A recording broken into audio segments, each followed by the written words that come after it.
Antes de dar início ao aprofundamento, como já falado, da tradução do RNA, vamos analisar cada tipo básico do RNA.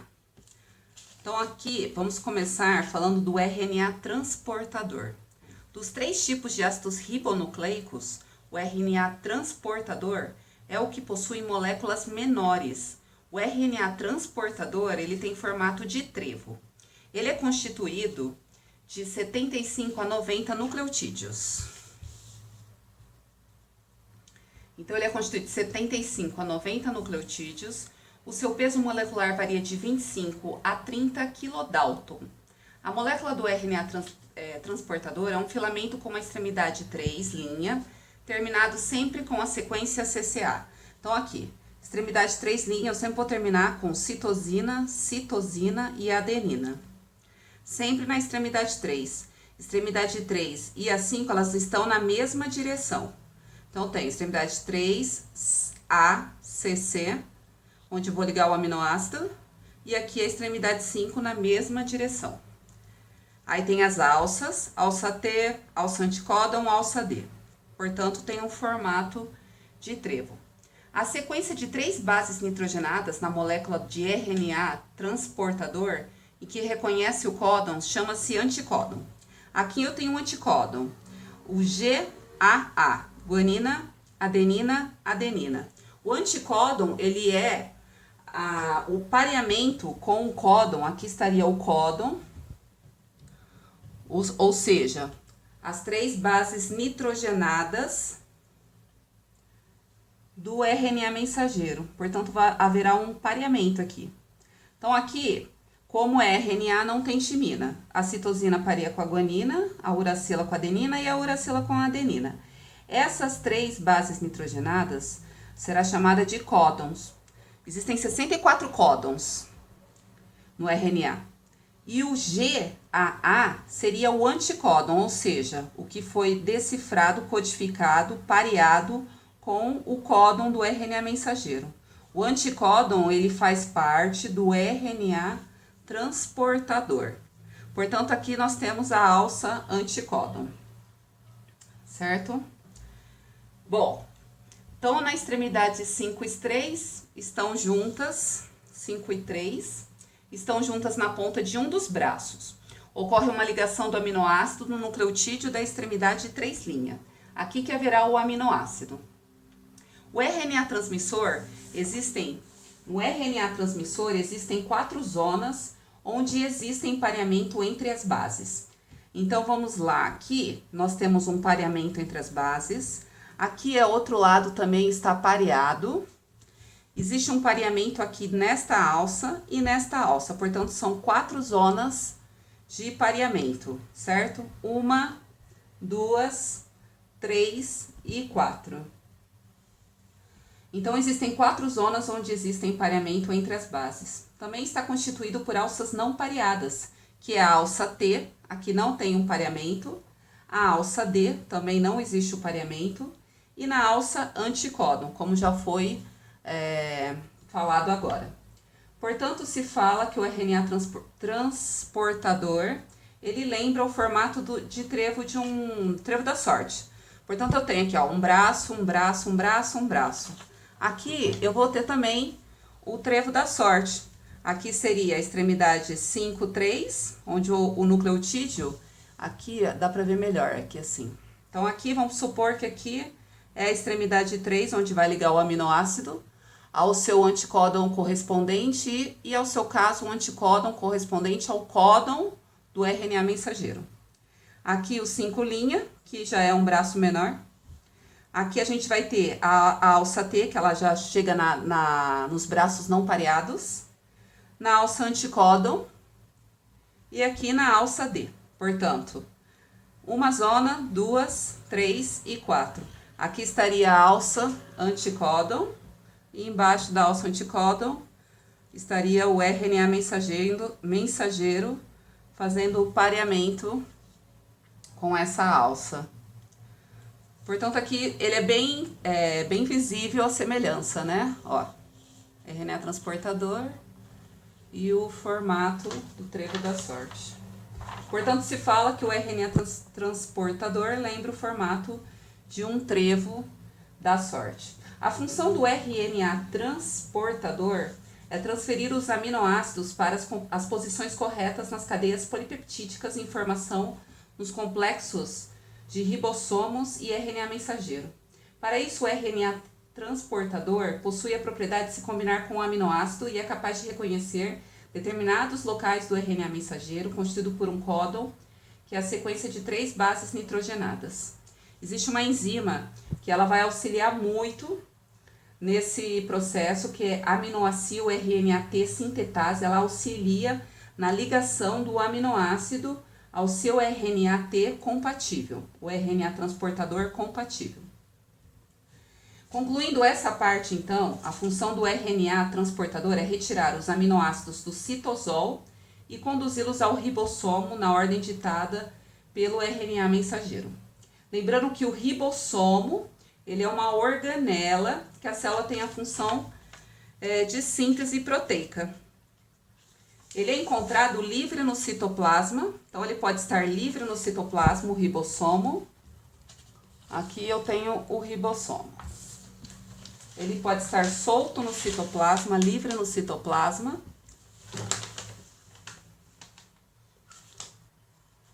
Ou ele também pode estar aderido ao retículo endoplasmático. Nesse caso, se chamaria retículo endoplasmático rugoso. Esses pontinhos seriam os ribossomos. É a projeção do núcleo, olha o núcleo aqui. O envoltório nuclear, carioteca, em organismos eucariotos. Então, aqui eu tenho retículo endoplasmático rugoso, porque eu tenho ribossomo aderido à sua parede, e a sua função é síntese proteica. A projeção dele vai ser o retículo endoplasmático liso. Aqui já não tem ribossomo. Por isso que ele é chamado de liso, certo? Então, tem o retículo endoplasmático rugoso, que contém ribossomos, e o liso. E também, vamos supor aqui, no citosol, no citoplasma, nós temos o ribossomo também solto no citosol aí. O ribossomo tá solto no citosol. Continuando, vamos agora falar sobre o RNA mensageiro. Aqui eu vou retirar. Então, o RNA mensageiro, ele é um filamento. Ele é um filamento simples.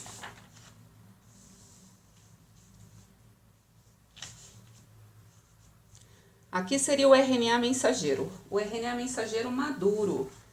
Ele está pronto para sair do núcleo. Ele é um filamento simples e possui o capeamento na extremidade 5', que é o cap 5'. Depois temos outra parte que seria os exons. Aqui, entre o códon de iniciação, que é adenina, uracila e guanina, que seria o início, e entre o códon de parada, que é o UAA, UAG, UGA. Uracila, adenina, adenina, uracila, adenina, guanina, uracila, guanina, adenina. Neles tem o exon. O exon, essa parte aqui vai ser a região codificadora. Esse é o exon, né? Entre o A, o G e o códon de parada, nós temos a região codificadora, onde ocorrerá o processo de tradução. E para finalizar, nós temos a cauda poli-A, que seria uma cadeia aí de adeninas. Portanto, temos o capeamento, o exons e a cauda poli-A, que já estão preparados, né, para sair do núcleo, através das nucleoporinas, que é onde vai começar, no citosol, que vai começar o processo de tradução. O RNA mensageiro, ele possui 64 códons. Aqui estaria um RNA mensageiro. O RNA mensageiro. Então, aqui, vamos supor que aqui é o seu cap. E aqui é o seu poli-A.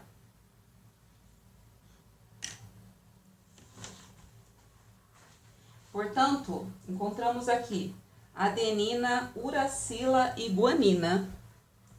Esse é o códon de iniciação, que é onde daria início ao processo de tradução. E o códon de finalização você tem 3 uracila adenina adenina, uracila adenina guanina, uracila guanina adenina. Nesse caso aqui é a uracila guanina adenina. Esse é o códon de finalização.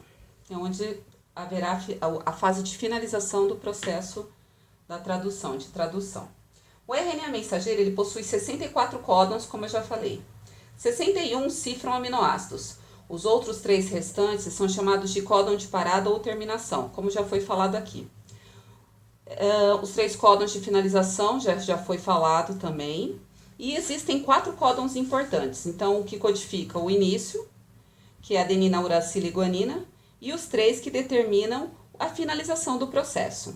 Esses são os códons mais importantes, tá? Existe o código genético, que ele é muito importante, o código genético. Ele é universal e ele vai me falar qual aminoácido é que o RNA transportador vai levar até o ribossomo. Aqui nós temos, já adiantando um pouco, o código genético. Eu vou trabalhar sempre olhando a primeira base, segunda base, terceira base, e aí eu encontro o aminoácido que é compatível, dependendo do códon e do anticódon também, né? E para finalizar, nós temos o RNA ribossômico. Então, esse é o RNA mensageiro, vou tirar daqui. O RNA ribossômico. O RNA ribossômico, aqui, certinho. Ele é formado por 2 subunidades, chamadas ribonucleoproteínas. Temos a subunidade maior e a subunidade menor. Na subunidade maior, ou seja, na grande subunidade ribossomal, existem 3 regiões diferentes, 3 regiões distintas, que elas são chamadas sítio E, que seria aqui, vamos tirar aqui, só o ribossomo grande, o sítio E, o sítio P, que fica entre os sítios, e o sítio A. Portanto, nós temos 3 sítios. Sítio E, sítio P e o sítio A. Na subunidade maior, ou seja, na grande subunidade, então existem os 3 sítios. Um vai ser usado como um túnel de entrada. Então, vamos pegar aqui um xRNA transportador, que seria o primeiro mesmo. Ele vai chegar pelo sítio A, ele vai deslocar e sai pelo sítio E.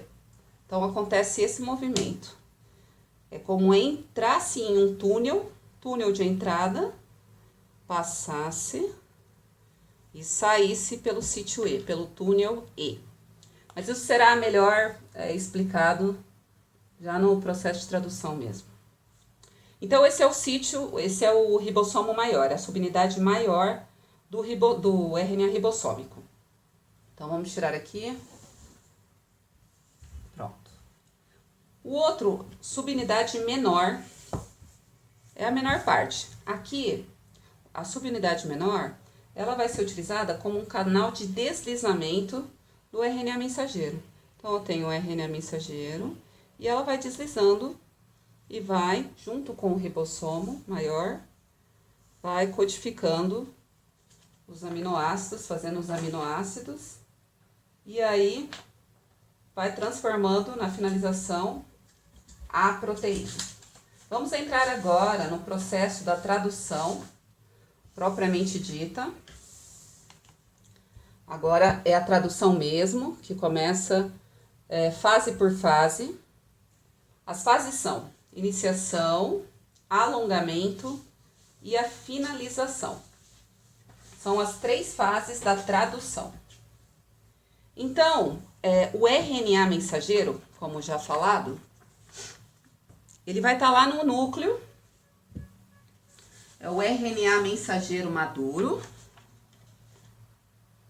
Então, ele vai estar lá no núcleo. Vai passar pelo processo de transcrição. E aqui a gente tem o Cap5, os exons e a cauda poli-A. Esse é o envoltório nuclear acarioteca, que possui em organismos eucariontes. Então, esse RNA ele vai passar esse poro. Esse poro chama nucleoporinas. Ele vai passar ele. Passou. E aqui eu vou ter o citosol. Então, no citosol é que vai dar início todo esse processo de tradução, que tem como finalização a síntese de proteínas. Essa proteína vai ter uma determinada função no organismo. Então, o RNA maduro, ele chega lá no citoplasma. Então, vamos montar o RNA maduro.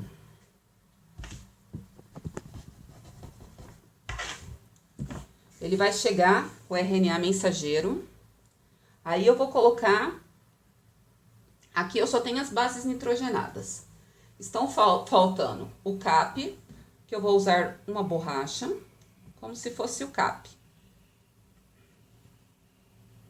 E depois, vou ter aqui o poli-A. Esse é o RNA maduro, que aqui seria o citosol. Aqui é o citosol. Chegou aqui no citoplasma, ele saiu do núcleo. Então, começando o processo de iniciação. Vamos, antes de dar início no processo de iniciação, existem proteínas que trabalham em cada fase.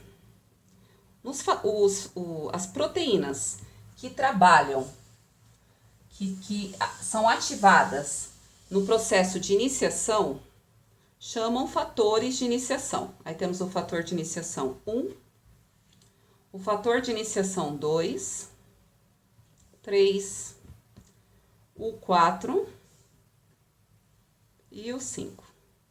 Então, temos 5 fatores de iniciação. São as proteínas que vão ser utilizadas, que têm uma determinada função que é importante, porque sem elas não tem como ocorrer a tradução. Então, esses são os fatores de iniciação. Bom, então, começando. O CBP é outra proteína que também será trabalhada.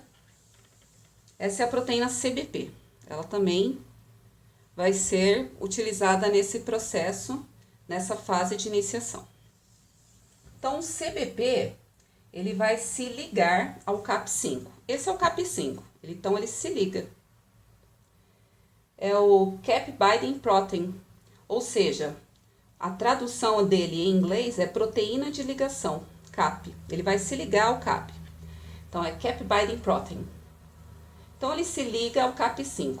Depois, chega o fator de iniciação 1. E ele reconhece o CAP5 e o CBP. Esse é o CBP. Então, ele vai reconhecer.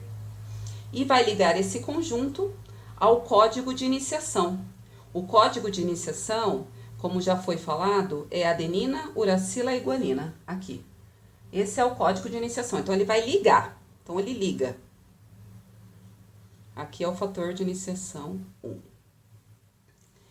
Ao mesmo tempo que acontece isso, vai chegar o fator de iniciação 2. Aqui está ele. E o que ele faz? Ele posiciona o metionil RNA transportador. Esse é sempre o primeiro RNA que vai chegar no processo de iniciação. Ele sempre será o primeiro. Por quê? Porque ele tem a metionina, que ela é um aminoácido devido a esse pareamento. Adenina, uracila, uracila-adenina, guanina, citosina. Então, esse F12, ele vai trazer para mim o metionil RNA-T no sítio P. Então, aqui eu tenho o sítio P. Ainda eu não tenho a subunidade maior do ribossomo. Vamos baixar um pouquinho aqui. Mais para baixo. Então, aqui A, o G e o F12. Agora melhorou. Continuando.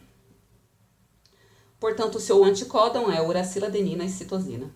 Então, aí a gente vê novamente a importância do código genético, que é a relação entre a sequência de bases do RNA, que é nesse caso estudado, e a sequência correspondente do aminoácido. Vamos ver, para explicar melhor como que acontece isso. Eu vou lá pegar o meu código genético.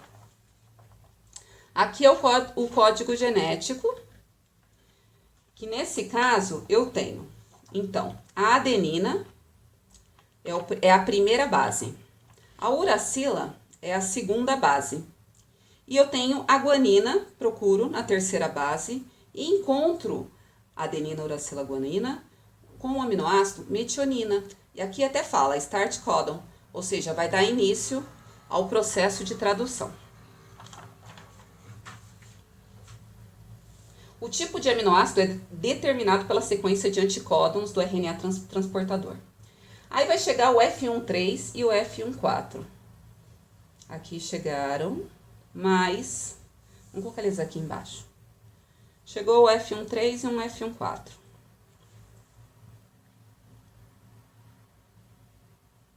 Ambos posicionam a extremidade 5' do RNA na subunidade menor do ribossomo. Então, vai chegar a parte menor do ribossomo e ele vai se unir à extremidade 5. Este percorre até encontrar o A, o G. Então, aqui, A, o G, esse é a subunidade ribossomal menor. E aqui estão os fatores. 1,3 e aqui 1,4. Bom, continuando. Na última fase da iniciação, o F1,5, chegou o F1,5 aqui, ó. Ele vai posicionar a subunidade maior. Então, aqui eu tenho a subunidade maior. Ela vai posicionar essa subunidade maior. Só que é após os desprendimentos dos demais fatores. Então, vai sair esse fator, esses fatores, sai esse fator. E aí, você vê a subunidade maior. E aqui, eu vou ter o RNA transportador da metionina, que vai estar no sítio P, que é mais no centro. Vou colocar mais pra cá e aqui. Pronto. Esse aqui é o sítio P. Portanto, a grande unidade ribossomal se liga à unidade menor. Ela vai se ligar, formando um ribossomo funcional. Então, aqui eu tenho o ribossomo funcional. Eu tenho mais dois sítios, né? O sítio E, o P e o sítio A. Então, aqui eu termino o processo de iniciação. Esse seria a fase final, da primeira fase da tradução. Então, vamos tirar aqui o F1,5. E agora, vamos começar o alongamento, que é a segunda fase do processo de tradução. Vamos ver quais são as proteínas que serão trabalhadas nessa fase. São os fatores de alongamento, que eu tenho o fator de alongamento 1 e 2, somente. Então, somente esses fatores que vão trabalhar. Então, na grande unidade ribossomal, existem 3 regiões distintas, chamada E, P e A. O P, ele fica no meio do E e do A. Durante o alongamento, aminoácidos individuais são trazidos à cadeia de RNA mensageira por uma molécula de RNA através do pareamento de bases complementares, o RNA transportador, né? De códon e anticódons. Cada anticódon de uma molécula de RNA transportador corresponde a um aminoácido em particular. O complexo, então, ele vai deslizar um códon para a direção extremidade 3. Então, aqui, extremidade 5, extremidade 3. Ele vai percorrer um anticódon, 3 bases nitrogenadas. Seria aqui. Aí, aqui também. Vai percorrer aqui. Aqui vai ser adenina, uracila. Aqui. Então, ele vai percorrer um códon para a direção da extremidade 3. Aí entra o FA1. O FA1 posiciona o segundo RNA transportador com seu aminoácido no sítio A. Então, ele vem e ele vai entrar aqui.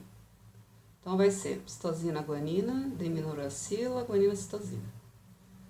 Então, ele chega aqui no sítio A, certo? Esse é o fator de alongamento 1, foi o que ele fez. O fator de alongamento 2, então vai chegar ao 2.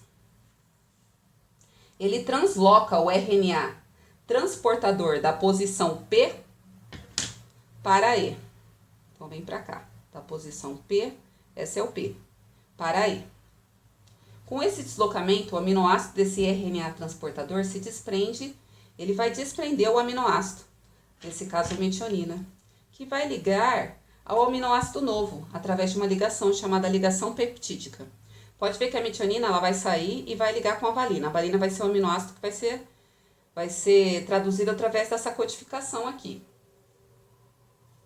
Então, através de uma ligação chamada ligação peptídica. Essa ligação sempre vai ocorrer entre o grupo amina de um aminoácido e o grupo carboxila de outro. O do próximo RNA transportador que está agora no sítio P. Então, ele vem para o sítio P. Esse que estava no sítio A, ele vem para o sítio P. Que está acondicionado ao sítio P. O RNA transportador se desprende do códon e abandona o sítio E. Então, esse aqui ele vai abandonar. Abandona, tchau. Se foi. Ele abandona o sítio E. E o fator de alongamento 2 transloca sempre o RNA transportador do sítio A, como foi falado, para o sítio P. Então, ele estava aqui, ele veio para cá. E ele teve uma ligação, o aminoácido, metionina com a valina. O alongamento irá continuar até que um códon de parada seja atingido. Então, ele sempre vai andar um códon, trazendo mais aminoácidos, tendo a ligação peptídica. Então, vai indo, esse aqui vai passar para cá, esse vai vir para cá, esse vem para cá, entra no sítio A, passa, aí vai ter a ligação peptídica, vai sair. Aí vem o outro, aqui passa mais, vem o outro, passa, sítio A, sítio P, E, e aí transloca, e aí sai. Aí depois vem mais um, e assim vai.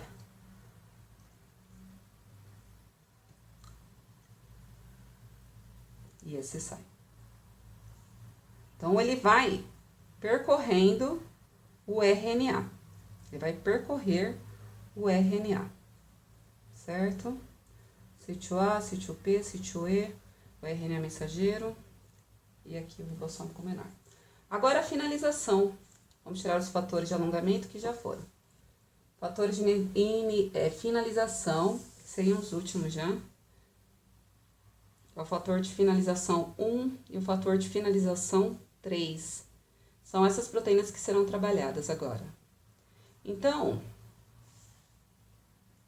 quando o complexo funcional, ou seja, a subunidade maior e menor do ribossomo, com todo o processo de tradução, chega à sequência de códon de finalização, que podem ser 3. Uracila, adenina, adenina, uracila, guanina, adenina ou uracila, adenina, guanina. A tradução ela vai acabar. Nesse caso aqui, nesse RNA mensageiro, nós temos a uracila, guanina e adenina. Aqui, ó, uracila, guanina e adenina, que é o códon stop que parou aqui, tá? Esse aqui. Então, ele vem. Quando vai chegar aqui é quando finaliza. Então, aí vem o fator de finalização 3. O fator de finalização 3, ele vai desprender o RNA transportador do sítio P. Antes disso, o sítio A, aqui está o sítio A, P e E. Antes disso, o sítio A será preenchido pelo fator de finalização A, certo? Fator de finalização A.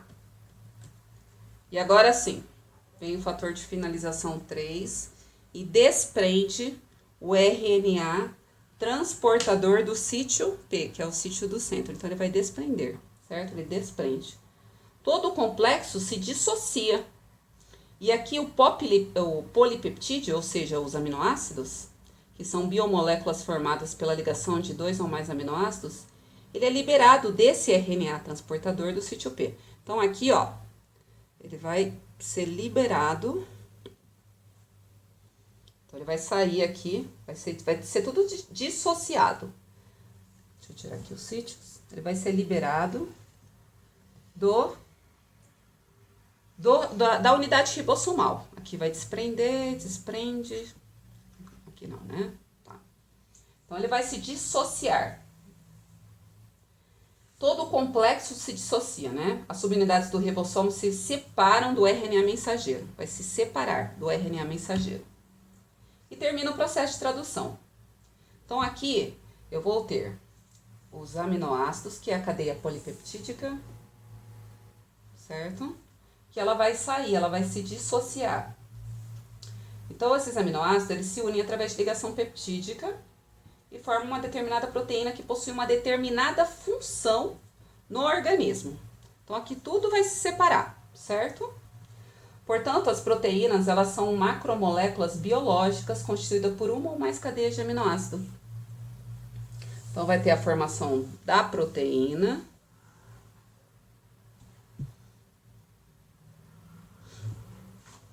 E vai ter uma determinada função no organismo animal. Suas funções são estrutural, transporte, defesa, sinalização, catálise enzimática, movimento, que é a contração muscular, e também tem função de combustível também. O propósito da tradução é produzir proteínas de forma rápida e precisa. Portanto, eu vou ter na finalização a formação da proteína. Então, todo esse processo é para ter as formações de proteínas. E logo depois, quando dissocia, quando tem a dissociação, acabou, a proteína vai fazer sua função. Aqui também os fatores de finalização vão embora, tudo vai embora. E aí já vai começar tudo de novo. O RNA mensageiro está lá, entra novamente o fator de iniciação, o CBP, entra aqui o CBP novamente no CAP e começa tudo de novo. Vem o transportador e aí tudo para finalizar na proteína. Portanto, esse é o processo de tradução. É sempre para ter como finalização a produção de proteínas de forma rápida e precisa.